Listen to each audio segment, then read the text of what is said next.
Great. Thank you very much. And thank you for the invitation to speak to you and participate in this event today. Reflecting Josianne's two key questions, I agree the digital industry has two big objectives when it comes to the environmental agenda.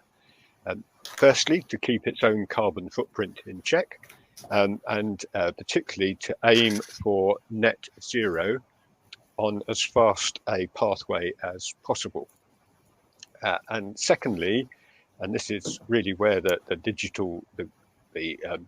environmental and the economic meet, is by using its creativity and drive for innovation, which the ICT industry is renowned for, of course, to produce more digitally enabled solutions to sustainability, and most particularly solutions that go to scale. There's been lots of pilot projects, lots of examples of the potential. The challenge is always getting these to go to scale across the wider economy. On that first challenge, and I would say excluding the whole issue around the blockchain mining for Bitcoin, the carbon footprint of the industry has stayed fairly flat according to the ITU since 2015.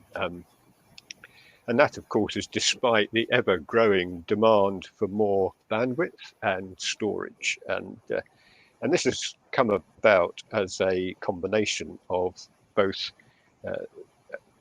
continuing improvement around energy efficiency of digital technologies, and matched with also the decarbonisation of the electricity grid across Europe.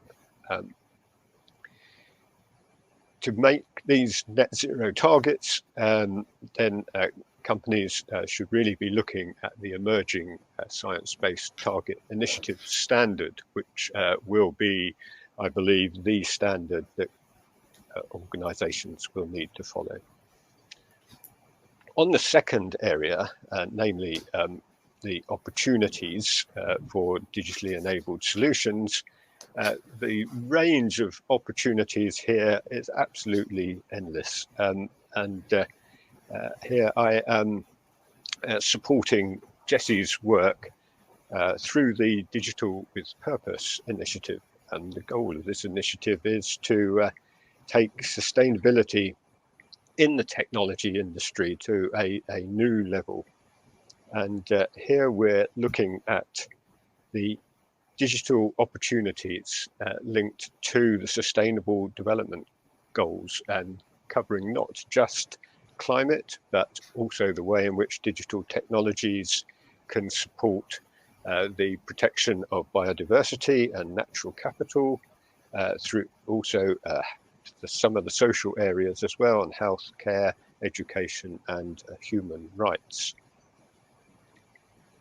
Companies that are joining Digital with Purpose have access to the performance metrics that we are producing, and are expected to meet a minimum standard of performance to maintain their membership of Digital with Purpose. And the performance metrics are designed to be cutting edge today, looking at the kind of performance that we would expect companies to be achieving, the leading companies, in 2030. When it comes to these digitally enabled solutions, I think there's three key questions. Firstly, what counts? What counts as a digitally enabled carbon solution? So you've got things like rebound effects. We need to take account of rebound effects.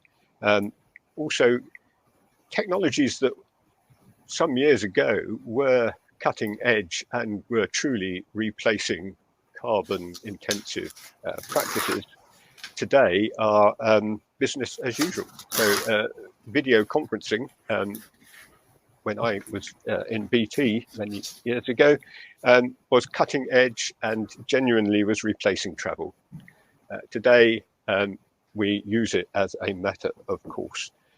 So I would say today that doesn't count. The second area is how to quantify the benefits that are achieved. And there's some good work already on this in the climate area.